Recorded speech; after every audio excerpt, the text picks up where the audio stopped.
So guys, the world of professional boxing is the most fun thing I like to talk about. But guys, I don't like talking about information like this all the time because it's not that interesting to listen to. This right here is history in the makings. When you have a guy, you have a former heavyweight championship boxer going into the ring against a guy that's a 17-1 favorite.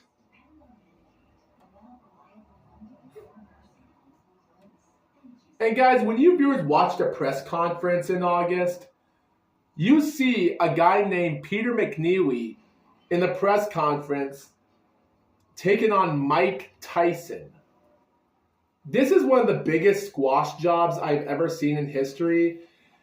And guys, when you look at it, Peter McNeeley was just a guy that was just picking out fights because Don King gave him those fights because he wanted to rate his fighter high in the rankings to give Mike Tyson a piece of Christmas turkey just to make him get back up on the ranks, even though Pete McNeeley was a hype job. Let me explain. So, for the last year, Don King gave McNeeley so many fighters that were ranked 26 and 13 in June, where was a better fighter guy. He was taking on guys that in their last 6 professional fights were guys that lost a lot of fights. Like the best fighter I could say for McNeeley was a guy he took on in January the 20th named Kevin Wyrick, 16-7, one fighter. Even though the guy's last 6 fights was a win-win-win-win, and the last 2 fights were a loss-loss. But yet again, there was nothing interesting. He started fighting other guys in February, March, and then his last fight was in April, and all those fights were lame. They were all first-round knockout losses. And you want to know what's crazy? Even though the fight, like Peter McNeeley took on Frankie Hines on April the 22nd in a convention auditorium in Arkansas, Kansas. He comes into the fight. McNeeley knocks out Hines in 6 seconds with a left hook.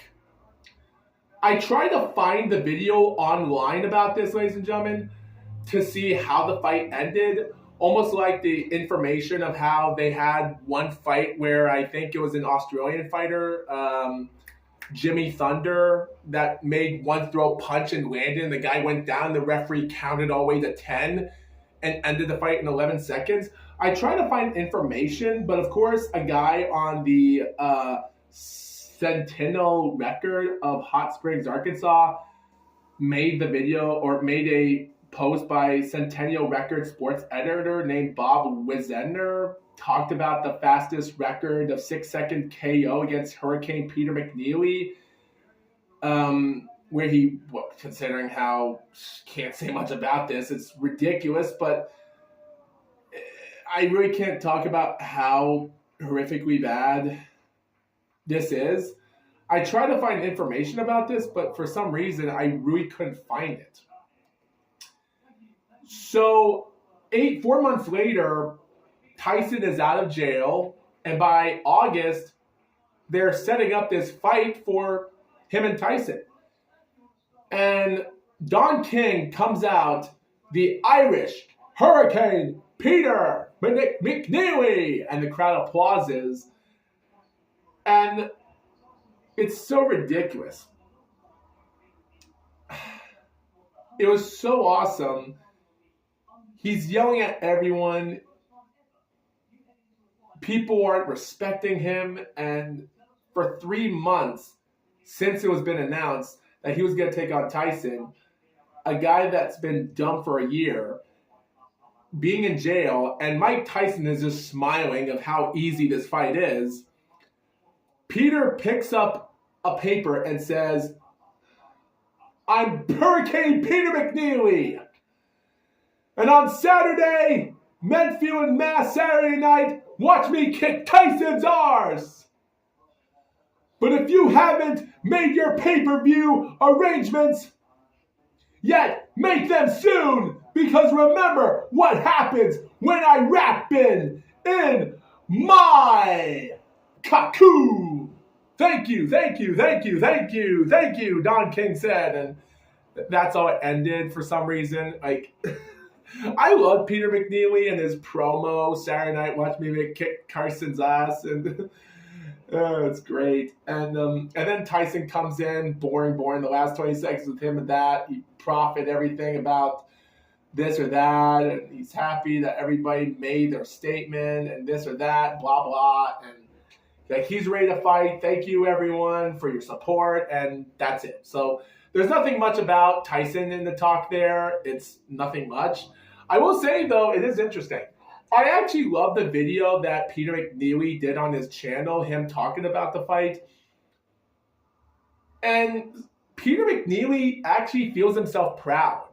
I love that before the fight, someone's interviewing him into the ring, and he starts making, I can't find the backstage interview before he comes to the fight. I forgot. It is interesting, but yeah, I will say though. So I will say this though, guys, it is interesting.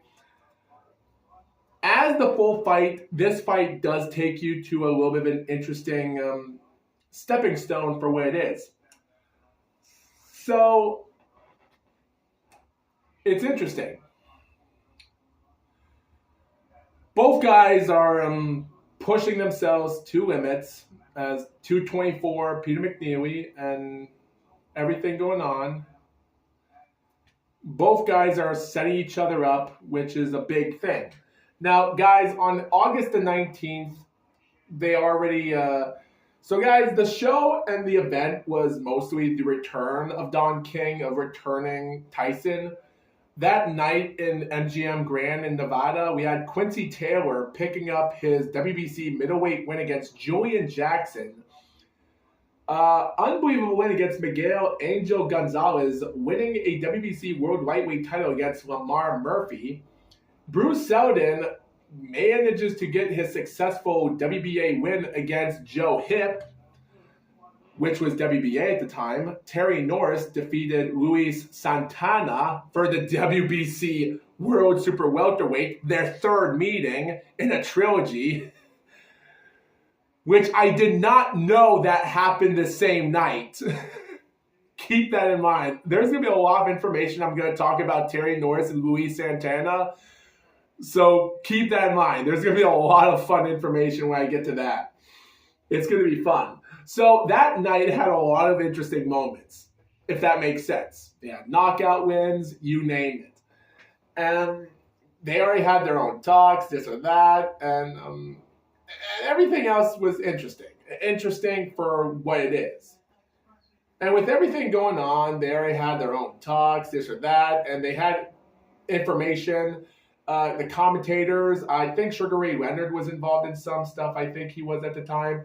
We already had a backstage interview with someone interviewing Peter McNeeley, and I love how Peter McNeeley. I forgot what he said about.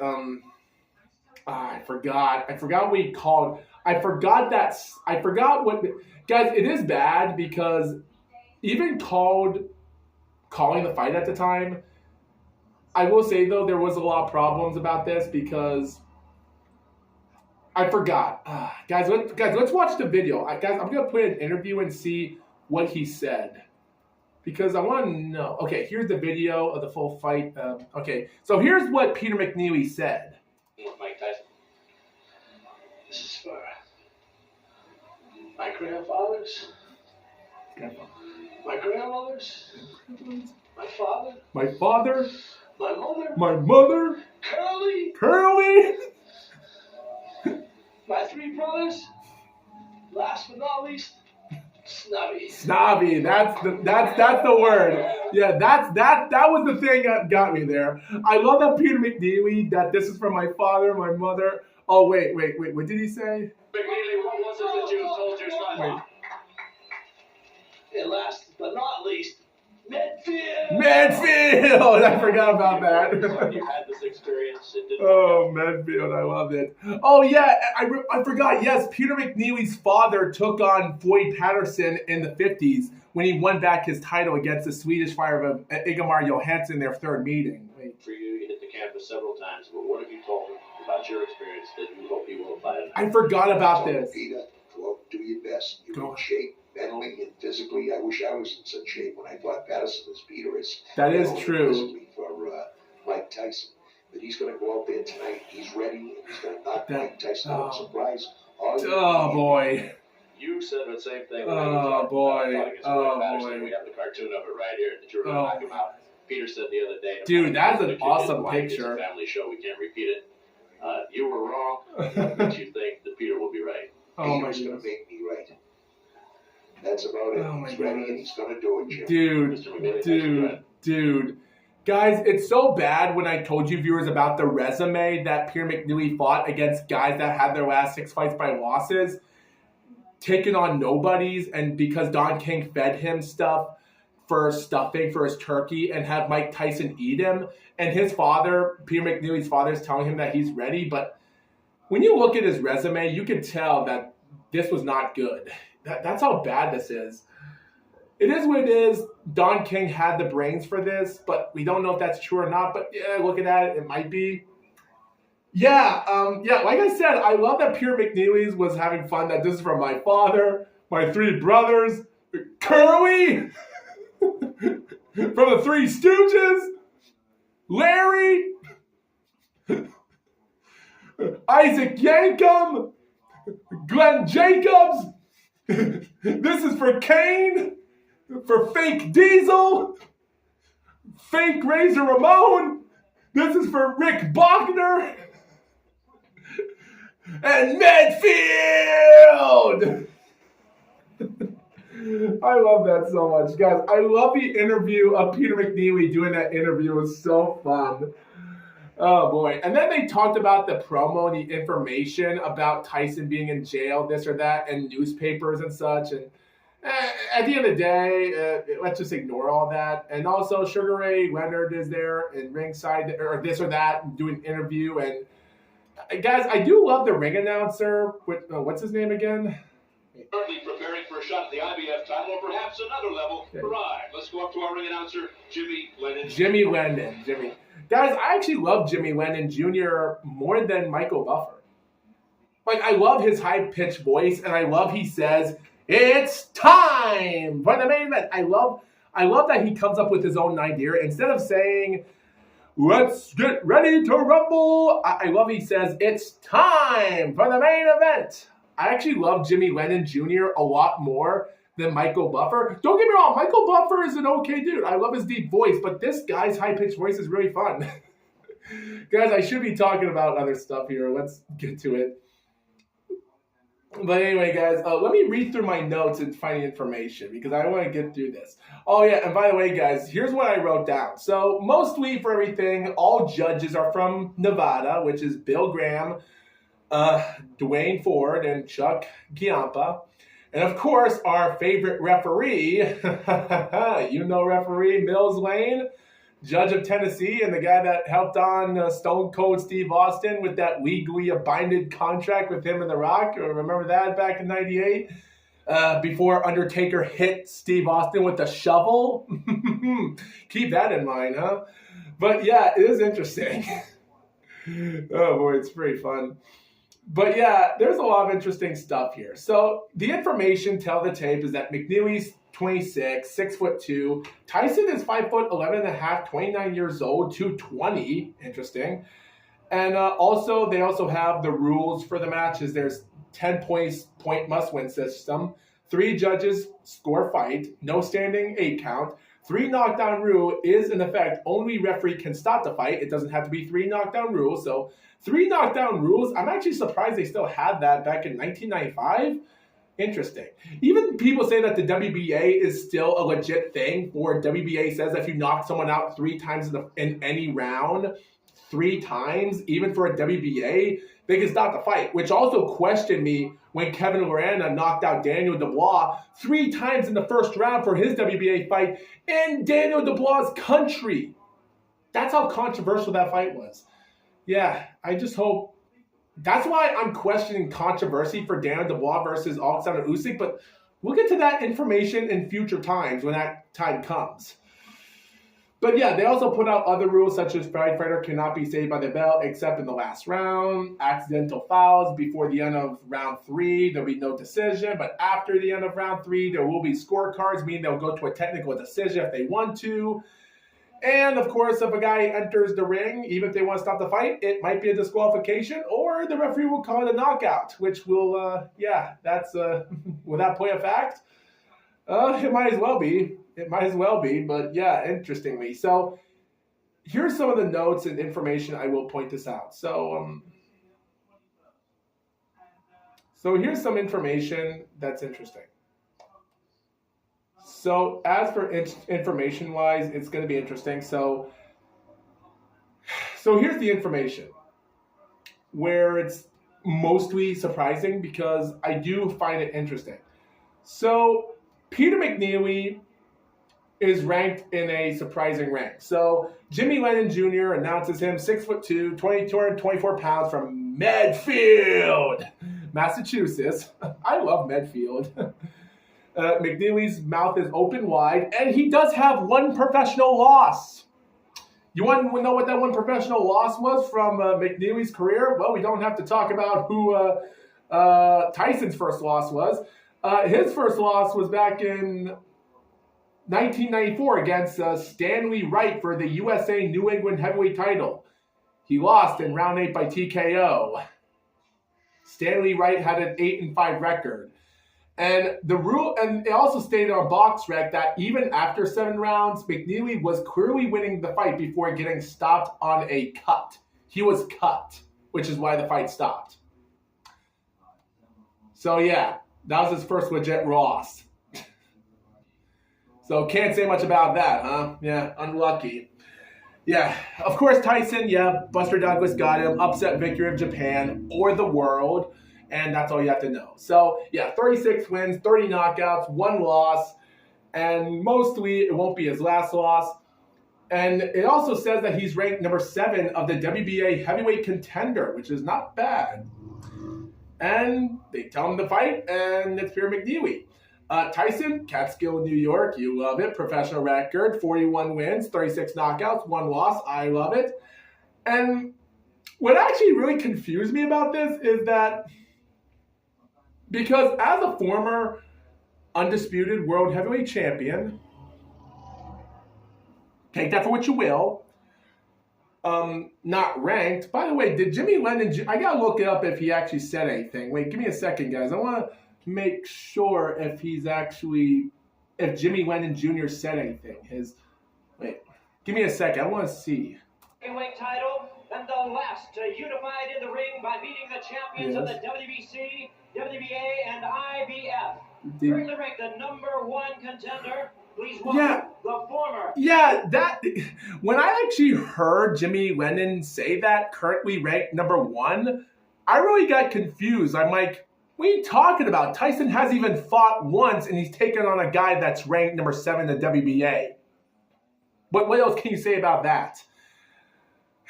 It's ridiculous. It's ridiculous. It's really ridiculous. But let me get back to my notes. By the way, even before they announced Tyson walks by and then he accidentally gloves the cameraman because he's trying to get by him, or question mark. So I found that ridiculous. But yeah, so both guys enter the ring, and at this moment, Peter McNeeley, he's moving back and forth. His mouth is open, Wade, and Tyson's looking back and forth with his eyes moving left and right because McNeeley's moving like this all the time. And he's smiling and his eyes are squinting like this.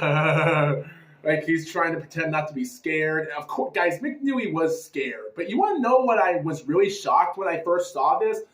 Guys, when I was 14 years old back in 2012, when I actually first saw this, even on YouTube at the time, which I think it was actually 2000. I think it was back in 2013 because I remember I was actually 15 years old when I was in my sophomore year of high school when I first saw this fight.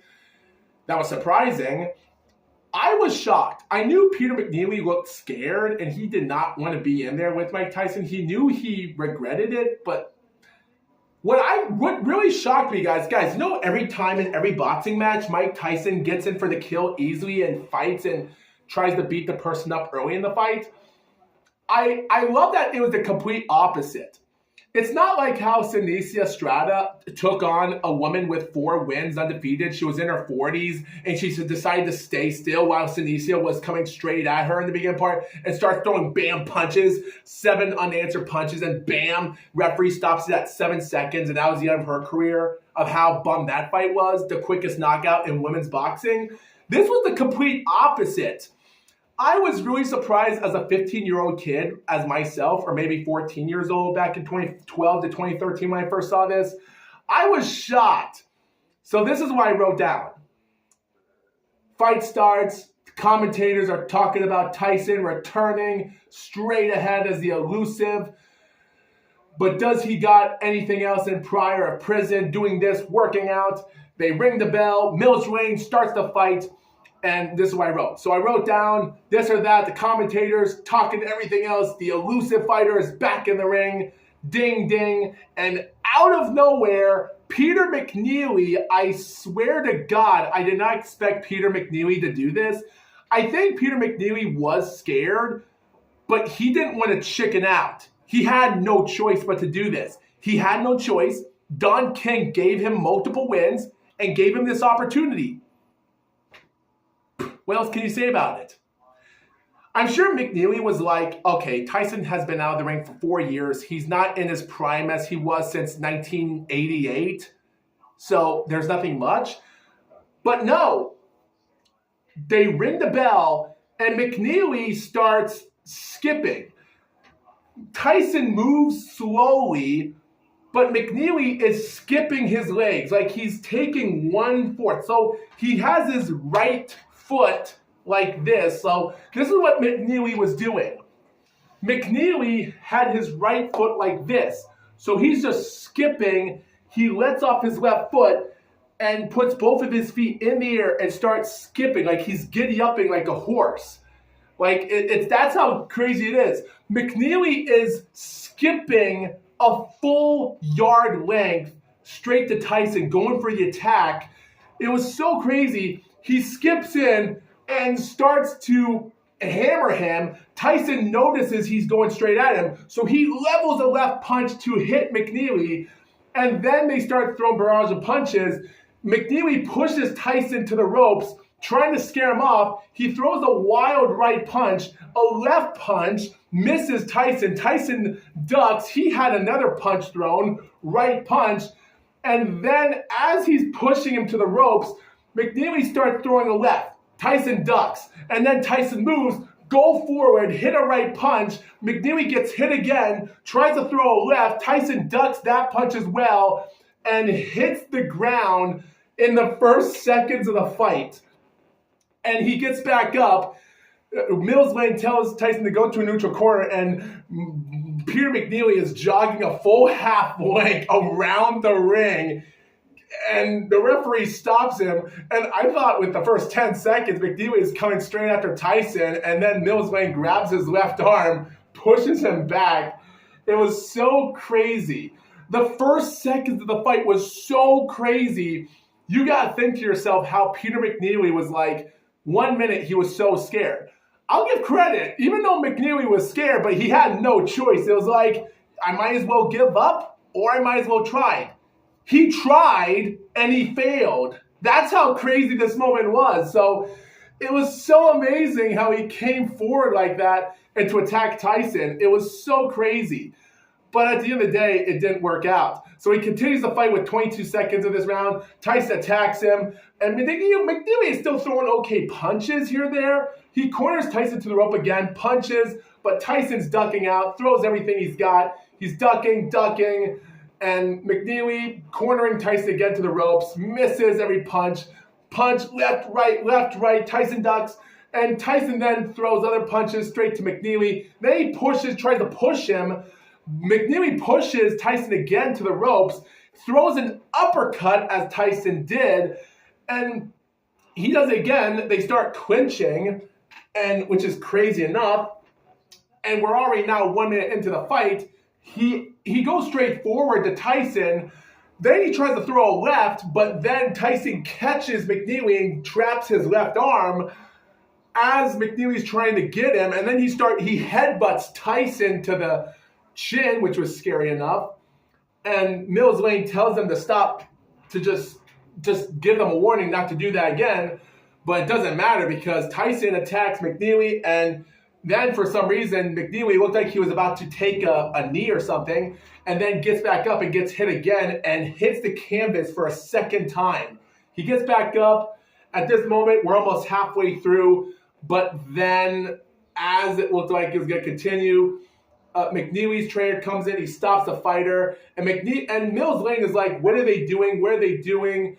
But they just stopped the fight. His father, his trainer, for some reason, I don't know why they wanted McNeeley to stop. McNeeley was upset that they didn't want the fight to continue, even though McNeeley was hurt, but he got back up quickly in those fights. I wanted to see a third knockout, but I don't think they wanted McNeeley to get hurt that bad. But yeah, they celebrate the win. Tyson celebrates, and for God knows why. So yeah, I'm not going to talk about why the fight ended in disqualification. So information-wise is this. So this is what we have. The information here, okay, still here. So the information stated that even though the fight, McNeeley was down twice when his manager came in with Vinny Vescioin, entered the ring, forcing referee Mills Lane to disqualify him because his trainers came into the ring. Fans were upset that this wasn't a first-round knockout for Mike Tyson, so it does stink to see that. It was an easy victory over a great win in the background for everyone else out there. Considering he aggressively attacked Mike Tyson soon in the opening bell, but Tyson started to avoid everything. The aftermath of the fight stated that they highly anticipated the fight was an overwhelming financial success, grossing $96 million worldwide, including a then record of $63 million in pay-per-view buys, with the fight being purchased by 1.52 million views in American homes. Tyson would eclipse this figure with 3 fights in '96, a fight against Frank Bruno and a fight against Evander Holyfield, and then subsequently a 1997 rematch with him and Holyfield in the ear bite. With everything else going on, the undercard of the show with Bruce Seldon winning, Miguel Angel Gonzalez pulling out an upset victory, Luis Santana winning the Battle of Trilogy against Terry Norris but lost the war in the final fight, and great win for Quincy Taylor against Julian Jackson, past Prime Fighter. This fight card was probably one of the greatest that some people think, but the main event itself was such a squash match, and Peter McNeeley should have never been ranked or even fought against a guy that was that great than him. That's all I wrote. That's what I wrote down, and I wrote some of the information that was said in BoxRec. Like half of that information was from BoxRec I wrote, but yeah. So everything else, guys, I will say, though, there's not a lot of information I can say about this other than it is crazy that you get to see this and ridiculous. But seeing how Peter McNeeley felt, because, guys, after this, Peter McNeeley would fight again 2 months later, get another win, and 2 months later wins another fight. And then he takes on other nobody fighters in '96. He takes on a 3-3-2 fighter in July of '96 against Louis Monaco, a guy that's unknown to the world, except defeating McNeeley in round 5 by knockout in a 6-round fight. But then other fights later where McNeeley won a couple fights in '96 and won in '98 by disqualification. And then he lost against Brian Nielsen in Nielsen's 47th professional fight later in 1992. He lost against Eric Esch in June of 1999 by first-round knockout. He took on a couple other guys, won by first-round knockout by 1999. And then in June of 2000, he won his 25th first-round knockout, which was his last win. He lost against Henry Akewande for the WBC International Heavyweight title in March of 2003 by second-round KO. And an unknown guy for the WBF World Heavyweight title named Mike Bernardo successfully defended his belt in June of 2001 when he defeated Peter McNeeley in 41 seconds of the first round, which also cemented Peter McNeeley retired after this fight, with Mike Bernardo ending his career with 11 wins, 1 loss, and 1 draw. The loss and draw were against nobodies, but the guy ended his boxing career with a WBF World Heavyweight Championship with a bang, taking on Peter McNeeley. As for Mike Tyson, on the other hand, Mike Tyson would go on to, like I said before, he would take on other fighters, just like Buster Mathis Jr., the father that had to take on Joe Frazier back in the day, like his father Sr., defeated Buster Mathis Jr., defeated Frank Bruno in a controversial standard and a controversial win against Bruce Seldon in September when he won the WBA belt by faking a fight. And everything else with Holyfield and the ear bite and the other fights, well, yeah, that's a whole story for another time, guys. That's all I can say. So, yeah, everything else about this is pretty crazy when you look at it. But as for the fight itself, I will say, though, there's not a lot of history about this, but it's pretty fun. So, yeah, what's my final thought to say about this? Mike Tyson put in an interesting work of competition here.